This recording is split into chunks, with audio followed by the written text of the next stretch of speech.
This will be a day long remembered. Now I am the master. Welcome to another episode of Legends and Theories. And welcome to a review of the LEGO All-Terrain Tactical Enforcer. This is a LEGO set based on Episode 3, Revenge of the Sith. It is from last year, and is a really cool set since the ATTEs always go for a lot after they are discontinued. So I would highly recommend getting this, especially since it has a highly desirable minifigure with the Phase 2 Commander Cody being in it. So let's go take a look at the figures. And starting off, we have a basic B1 battle droid.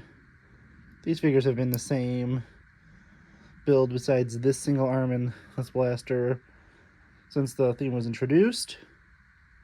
And yeah, really basic minifigure, but they've been the same and really haven't changed and probably never will. The next figure we have is the Phase 2 Clone Trooper from the 212th, and these look pretty cool. Although I know a lot of people don't like the accessory hole, I think it looks good to be able to add these on. And you have a few different designs you could do for them. They have the generic clone head, and I'm showing off with the visor on. And I'll show off one more with a different blaster. This one has the longer blaster and the rangefinder. Again, same head print. The rangefinder can move down if you want, although I don't recommend doing it. And once you take, and if you want to, I could just show what it looks like. The generic one is here. So that's what all the clones look like. I'm not going to show off the last of them, but it's the exact same as that one I just showed. The final of the generic clones is this clone gunner. Looks pretty good and it has a good head print, but that's what I would recommend is grabbing this kind of scope piece from the new 501st Battle Pack. And it's a little annoying to fit on.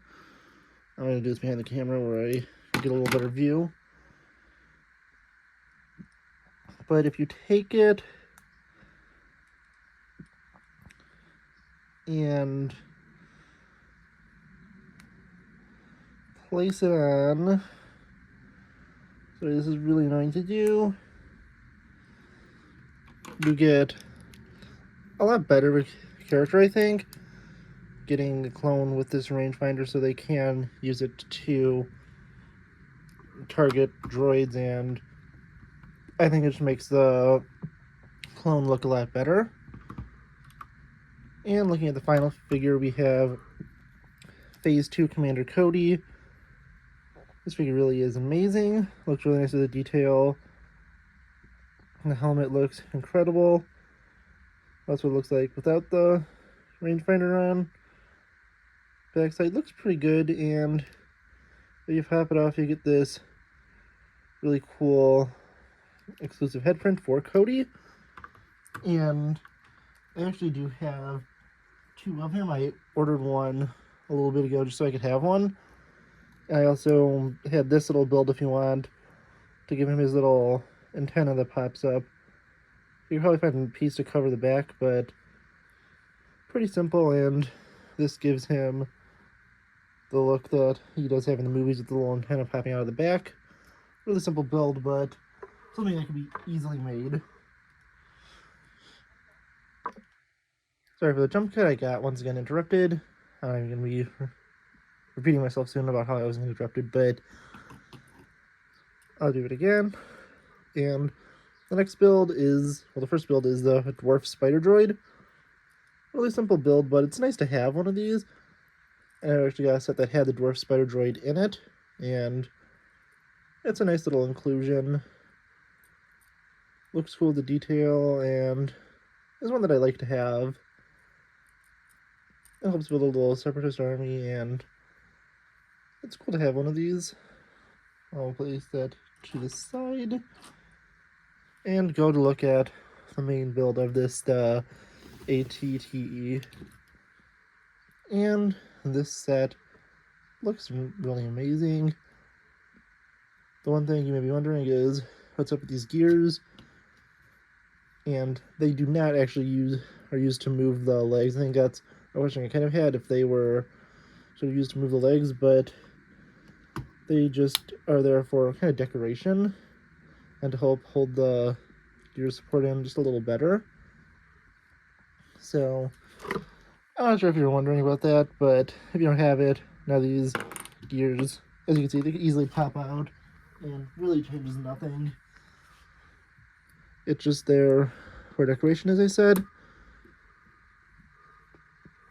And now looking at it, the first thing you have is the gun turret, which you can move up and down. You can turn it and take this to place the clone gunner in it.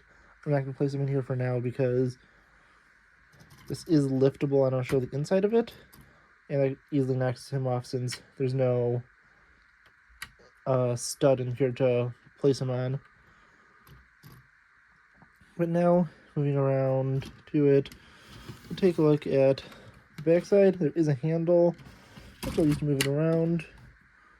And back here we have these two back turrets, which are a little fragilely placed. They could be easily knocked off. But if you pop this and this, you can open the backside and look in the interior. Over here you can see there's a small little path here, and if you really want to, you could modify it so it doesn't have the handle and has a path leading between the inside of the walker to the side. But with it, it has some interesting stuff in here. There is a fire extinguisher in there that you can use to, put out fires back here. Simple build, but that's in just a bunch of Lego sets. There is this little targeting system over here, which I'm going to pop off. This is used to control the back turrets, and looks pretty cool. And over here there's this little storage rack, so you can place the blasters in. You can put them in like this. I think that's the correct position to have them to go in.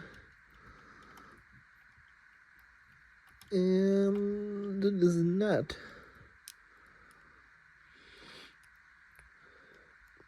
If I look at, oh yeah, that's what it was. You place it on something like, maybe like this, or like this. I'm not sure which one's right. I just know you have to place them on to be able to get it in. Or, oh, this is it. Yeah, I can't remember which way it was. You place them on like this to be able to hold them on. And you could use it to place it on the inside. I wish it had a second one so you could hold, so it could be over there more symmetrical. And if you wanted to get more clones, you could put them in there like that. Well, it's a pretty easy build to make. And with that, you can go and grab multiple clones and place them inside.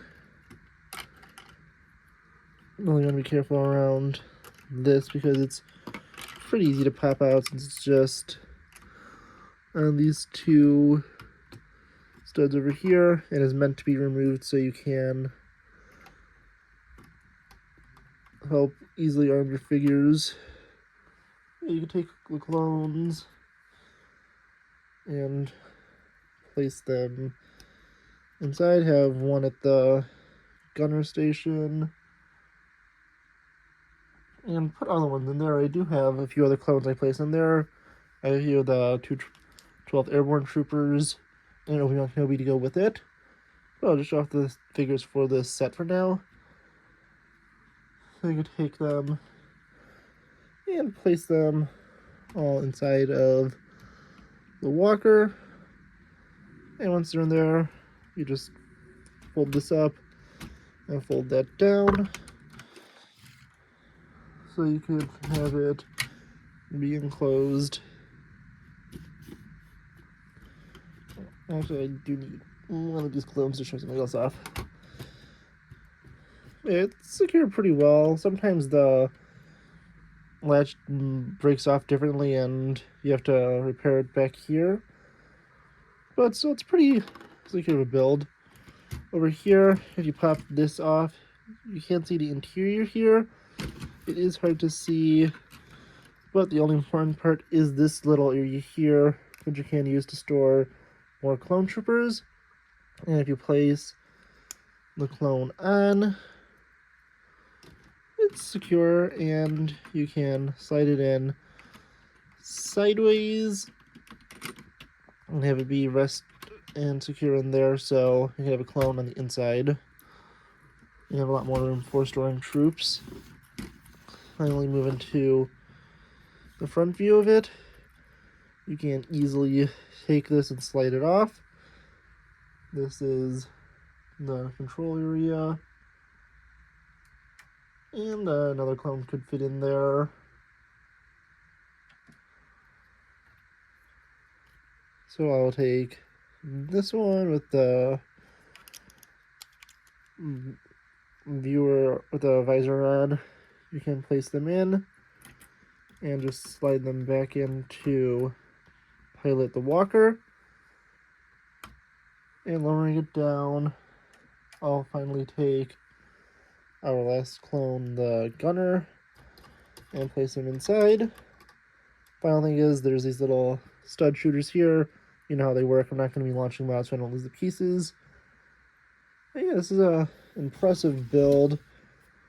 You can move these plates around a little bit, although you're not supposed to. You're supposed to be covering up the interior. It all rests on these 4 legs.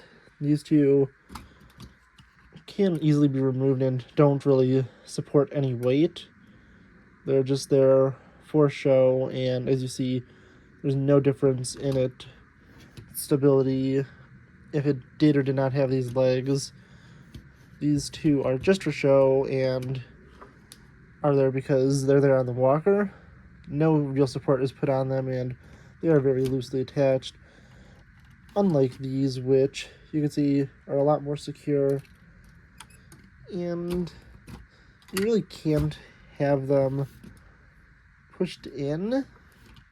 You could if you really wanted to, but it just makes it look odd. And you could also seems push this out, but you can have it spread, and it does look pretty good. It's a nice set, and I would definitely recommend to get it if you have the money. It's a really good set, and if you want an ATTE, I would highly recommend getting this before it is no longer produced, because this set is going to go up in a value, I believe, by a lot once it is no longer available to buy from LEGO. And I don't think it's that much. I think it's about 140, I think. And I bought this at a LEGO store with a damaged box, so I think I got it was like 10 or 20% off from it. I don't know if they do that at every LEGO store, but there's a LEGO store right now that does sell some of the sets that have damaged boxes at a discount. And you can check out your LEGO store if they do that for some sets. I haven't been to other LEGO stores in a while, so I'm not really sure if they do it at them. But still, it's pretty good. Or you might be able to find it discounted at other places like Target or maybe Walmart. I'm not sure if it's being sold for a discounted price there, but I imagine it's a little cheaper for that reason. But I do want to know what you think. Please let me know in the comments, and I'll see you on the next episode of Legends and Theories. Thank you for watching this episode of Legends and Theories. Please subscribe, like the video, share the video, leave a comment, check out the video on screen, and may the Force be with you.